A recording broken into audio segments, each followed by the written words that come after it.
We'll get started with George, followed by Scott, and then we'll go with Alec. Coach, congrats on another win. Thank you.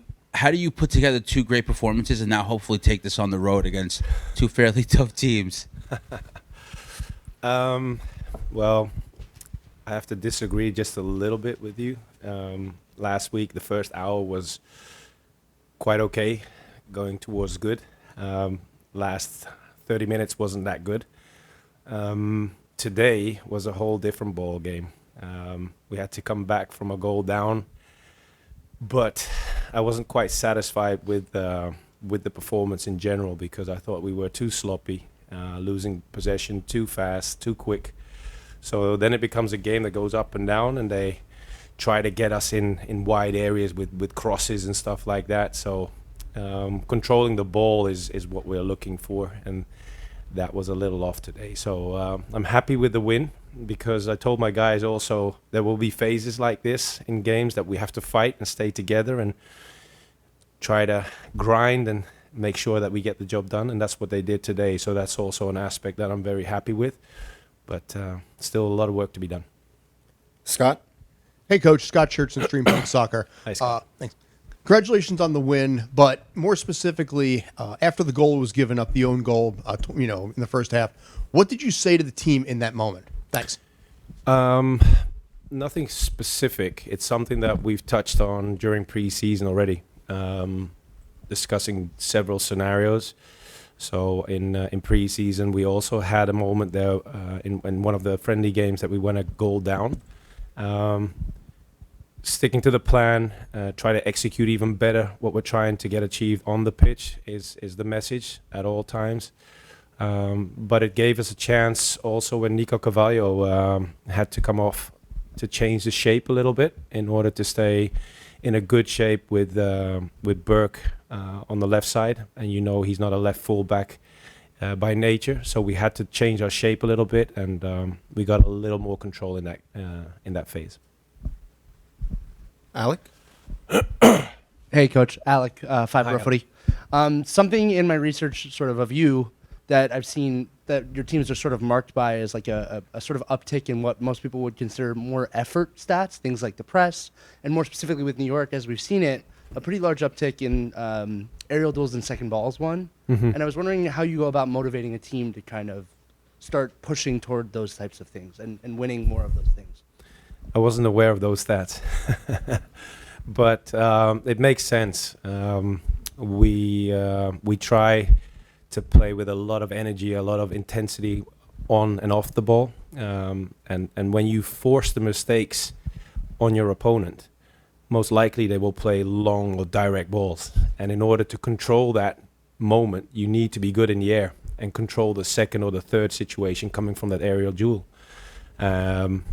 So my guys understand this principle that we're trying to drill into them, and I take your word for it, but it's good to hear that our stats are going that way in order to control these moments, because it's a part of our strategy in our game.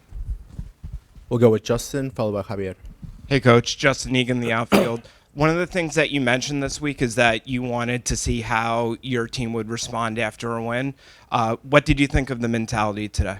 Very proud, very proud. As I mentioned to your colleague just now, coming back from a goal down, you have to bear in mind that New England hadn't scored a goal yet this season.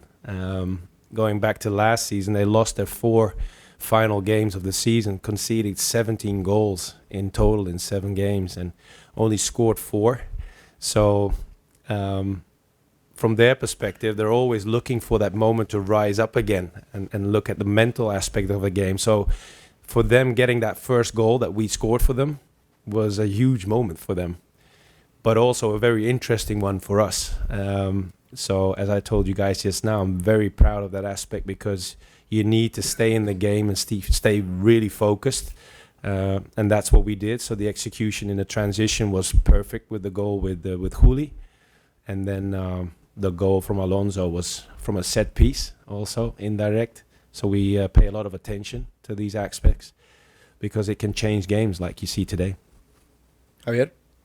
Hey, Coach. Javier City Boys. It's kind of funny. On Thursday, I asked you, are you planning on starting Nico, or are you thinking about changing the formation? It kind of panned out where both happened today. Can you talk a little about his performance and a little more about the injury? Do you know any updates? The injury is in the groin area. We don't know any specifics yet, so we'll have to wait and see first. So I'm going to look closely to the medical staff and see what comes from this situation. The first part of your question with Nico playing, that was quite obvious for me because he had a very strong pre-season. So I had no worries putting him in for Kevin. And during the week, I was looking at him during the training sessions to see if he would show the same behavior as I saw in pre-season. And he did exactly that. So the kid was ready to play. And during this game, you could see he's comfortable on the ball. He doesn't panic, apart from maybe 2 or 3 situations where he just kicks the ball long under pressure. But overall, very composed and very calm and stable on the ball. So it was very unfortunate for him to lose him, and hopefully it won't be too serious. We're going to go with Rich in the front row, followed by John. Coach, Martinez and Fernandez, over here, they play real well. They seem to always come up strong here. Can you explain their contributions tonight, how significant they were tonight? If you look at the score sheet, their contribution was quite good this game. On the other hand, I see them train every day, and they work so hard to improve themselves. Because that's the culture we are molding together. Never satisfied. And that is something that these guys have in their DNA. Alonso, of course, is he's always hunting for his goals. Sometimes a little bit too much, that he's lacking the oversight to the other players. But it's a very strong quality of him. And Juli is trying to establish himself in the team as much as he can by the work rate that he brings on the pitch. On the training pitch, I see the exact same behavior. So I'm happy for them because they're part of our team and make us successful, as you saw today. John? Hey, John Bainey, Footy Banter.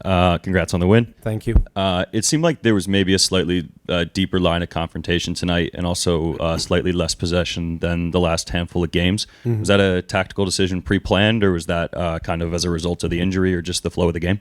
Thanks. Good observation. Unfortunately, it was a combination of a few situations. The flow of the game, as I explained earlier on, in possession, I thought we were too sloppy today, so that gets another rhythm going in the game. The final part of the game, it's about making sure that we keep our organization as tight as possible, because we're also strong from the counter-attack, like you saw with the first goal that we made. So it's also understanding what kind of qualities you have within the squad.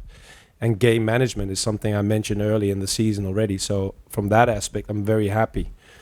But looking at the the strategy of the opponent, they changed a few things going into this game. If you look at their 3 previous games, they didn't play the way they did today. So that's a huge compliment for the opponent as well. Bringing a lot of bodies down, trying to get us out of our positions. So we were having difficulties finding the pressure that we're looking for in out of possession. But that was also credits to the opponent today. So that gives us a lot of homework again going in the process forward to becoming a better squad. Final one would go with Shane. Hey, Coach. Shane O'Brien from AM New York. Congrats on the win. Thank you. That's 2 games in a row you started Julian Fernandez on the wing after rotating in the first 2 games. Is that position his to lose now? That would be the case if it was his position.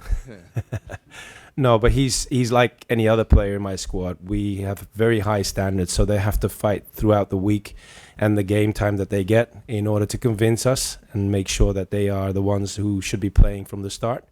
If that is not the case, you have your contribution from the sub, and that's the culture we're molding. So it keeps everybody on their toes. So hopefully he will be the one that stays in the team, but that's mainly up to himself.